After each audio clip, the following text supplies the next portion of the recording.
आज़ादी के अमृत महोत्सव के अंतर्गत शहर सहित पूरे जिले और पूरे देश में विविध कार्यक्रमों का आयोजन लगातार किया जा रहा है। इसी सिलसिले में डॉक्टर विजयलाल स्मृति महाविद्यालय में जिला स्तरीय भाषण प्रतियोगिता का आयोजन किया गया, जिसमें दिए गए विषय पर पूरे जिले भर से कॉलेज के छात्र छात्राओं की मौजूदगी के बीच प्रतियोगिता आयोजित की जाती रही।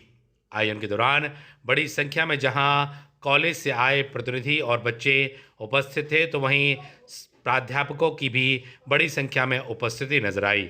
वहीं कॉलेज के छात्र छात्राएं भी भाषण प्रतियोगिता का पूरा आनंद लेते हुए भी दिखाई दिए। मालूम हो कि आज़ादी के अमृत महोत्सव के अंतर्गत विविध प्रतियोगिताओं का आयोजन लगातार किया जा रहा है और इसी सिलसिले में महाविद्यालय स्तर की यह प्रतियोगिताएं आयोजित की गई डॉक्टर विजयलाल कॉलेज में, जहां पर बड़ी संख्या में सुधी श्रोता भी उपस्थित रहे। Bureau report, ACN news.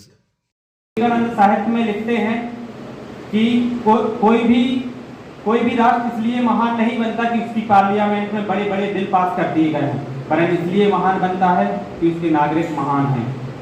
इसलिए कि उसकी सेवा करने वाले कर्मचारियों में, उसकी रक्षा करने वाले सिपाहियों में इतना राष्ट्र प्रेम, इतना संविधान प्रेम कि स्वयं प्रजातंत्र की अवधारणा से परे होकर इतनी वफादारी विद्वान हो कि बड़े से बड़े प्रजातंत्र को अपने देश पर हावी होने से रोके और बड़े से बड़े प्रजातंत्र को अपने देश पर हावी होने से रोके और उसका संविधान के खिलाफ उपयोग होने से बचाए। वहीं वैश्विक स्तर पर देखें तो फ्रांस आगे बढ़ाते हुए हमारे लिए हमारा देश जन्म प्रधान देश नहीं, कर्म प्रधान देश है। हमारे देश में जन्म केवल एक आस्था है और देश हमारा कर्म है। हम देश के लिए लड़ते हैं, देश के लिए मरते हैं। अगर हमारा देश नहीं होता तो आज ना हम हिंदू होते, ना मुसलमान होते, ना ईसाई होते। हम केवल इंसान हैं। हम सामाजिक स्तर पर केवल हम भारतीय हैं। धर्म हमारा व्यक्तिगत है। हम व्यक्तिगत धर्म अपने घर पे मानते हैं। हम अपने सामाजिक स्तर पर केवल हम भारत के जिम्मेदार नागरिक हैं और जिम्मेदार नागरिक, जिम्मेदार युवक और जिम्मेदार बच्चे ही एक राष्ट्र का निर्माण करते हैं। यदि एक जिम्मेदार नागरिक अपनी जिम्मेदारी का फर्ज भूल जाएगा तो हमारा राष्ट्र विश्व गुरु कैसे बनेगा। हमारे राष्ट्र को यदि विश्व गुरु बनना है, सबसे पहले हमें अपनी जिम्मेदारी को समझना होगा।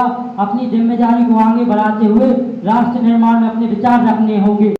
समाज और पूरे देश में सकारात्मकता लाने के लिए हमें अपनी सोच को कार्य के रूप में बदलने की आवश्यकता है, क्योंकि जब तक हम अपनी सोच को कार्य के रूप में नहीं बदल सकते हैं, तब तक हम अपने देश में एक सकारात्मकता का भाव नहीं ला सकते हैं।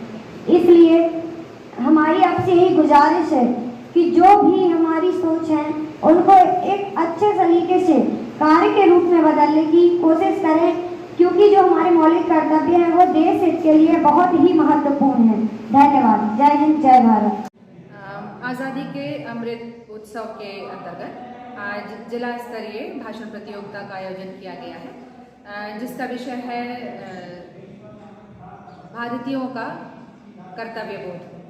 और इसमें आज जिले के 8 महाविद्यालयों ने पार्टिसिपेट किया है और विद्यार्थियों ने अच्छी तैयारी की है, प्रयास कर रहे हैं। एक अच्छा प्रयास है और मैं सराहना करती हूँ ऐसे कार्यक्रमों की, क्योंकि यहाँ पर विद्यार्थियों को अपनी योग्यताएं प्रदर्शित करने का मौका मिलता है, कुछ कहने का अवसर मिलता है। तो जिला स्तर पर ऐसी बहुत सारी प्रतियोगिताओं का आयोजन किया गया है, जिसमें विद्यार्थी बहुत ही उत्साह के साथ भाग ले रहे हैं और ये एक अच्छा अवसर है उनके लिए कि वो अपनी योग्यताओं को प्रदर्शित करें। कहाँ पर किया गया है? आज का कार्यक्रम डॉक्टर विजयलाल स्मृति महाविद्यालय में किया गया है, जो कि जिला स्तरीय भाषण प्रतियोगिता है।